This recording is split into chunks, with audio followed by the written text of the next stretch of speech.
ಇಲ್ಲ. ನೋಡಿ ಇವಾಗ ಆ ಥರ ಇದ್ದಾಗ ಹೊಸ್ದಾಗಿ ಕ್ರಿಯೇಟ್ ಮಾಡ್ಕೊಳ್ಳೋದು ಬೆಟ್ರು. ಬಟ್ ನೀವು ಏನೇ ಮಾಡಬೇಕಂದ್ರೂ ತಿಳ್ಕೊಂಡು ಮಾಡಿದ್ರೆ ಮಾತ್ರ ನಿಮ್ಗೆ ವರ್ಕೌಟ್ ಆಗೋದದು. ಓಕೆ. ಈಗ ನಮ್ಮ ಅಣ್ಣಗೆ ಹೇಳ್ಕೊಡೋರು ಯಾರೂ ಇರಲಿಲ್ಲ. ಸೊ ಅವರು ಇಂಟರ್ನೆಟಲ್ಲಿ ರಿಸರ್ಚ್ ಮಾಡ್ಕೊಂಡು ಅವರಿಗೆ ತಿಳ್ಕೊಳಕ್ಕೆ ಎಷ್ಟೋ ವರ್ಷ ಹೋಗಿ ನಂದು ನೋಡಿ 90ನಲ್ಲಿ ಅವ್ರು ಐ ಟಿಯಲ್ಲಿ ಮ್ಯಾನೇಜರಾಗಿ 2.5 ಲಕ್ಷ ಸ್ಯಾಲ್ರಿ ಬರ್ತಿತ್ತು. ಅವಾಗ ಬಿಟ್ಟಿದ್ದು. ಯಾಕಂದರೆ ನನ್ನ 90ನಲ್ಲಿ 4.5 ಲಕ್ಷ ಬರ್ತಿತ್ತು. ಇವನು ಟೆಂತ್ ಫೇಲಾಗಿ ಡಿಪ್ಲೊಮಾ ಫೇ ಹಿಂಗೆ ಮಾಡ್ತಿದೆ ಅಂತ ಅವ್ರಿಗೆ ಶುರು ಆಯ್ತದ.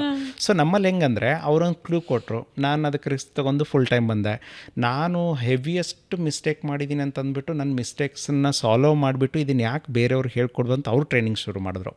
ಸೊ ಇವಾಗ ನೀವು ಒಂದಿಷ್ಟು ಚಾನಲ್ ಎಷ್ಟೋ ವರ್ಷದಿಂದ ಸ್ಟಾರ್ಟ್ ಮಾಡಿರ್ತೀರ, ನಿಮ್ಗೊಂದು 100 ಜನನೋ ಎಷ್ಟೋ ಜನ ಫಾಲೋವರ್ಸ್ ಇದೆ, ಸಬ್ಸ್ಕ್ರೈಬರ್ ಇದ್ದಾರೆ ಅಂತ ತಿಳ್ಕೊಳ್ತೀರಾ. ನೀವೊಂದು 3 ವರ್ಷ ಆದ ತಕ್ಷಣ ಒಂದು ವೀಡಿಯೋ ಹಾಕ್ಬಿಡ್ತೀರಾ. ಫಸ್ಟು ಅವರು ನಿಮ್ಮನ್ನು ನ್ಯಾಚುರಲ್ ಆಗಿರೋ ಫಾಲೋವರ್ಸ್ ಬಂದಿದ್ದರು ಅಂತಂದರೆ ಓಕೆ, ರಿಲೇಟಿವ್ ಫ್ರೆಂಡ್ಸ್ ಆಗಿದ್ದರೆ ನಿಮ್ದು ಅಲ್ಲೇ ಫಸ್ಟ್ ವೀಡಿಯೋ ಅಲ್ಲೇ ಡ್ರಾಪ್ ಹೊಡೆದು ಬಿಡುತ್ತೆ ಮತ್ತೆ. ಓಕೆನಾ.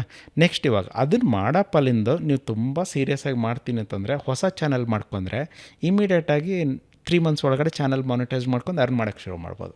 ಬಟ್ ತುಂಬ ಫೋಕಸ್ ಮಾಡಬೇಕು.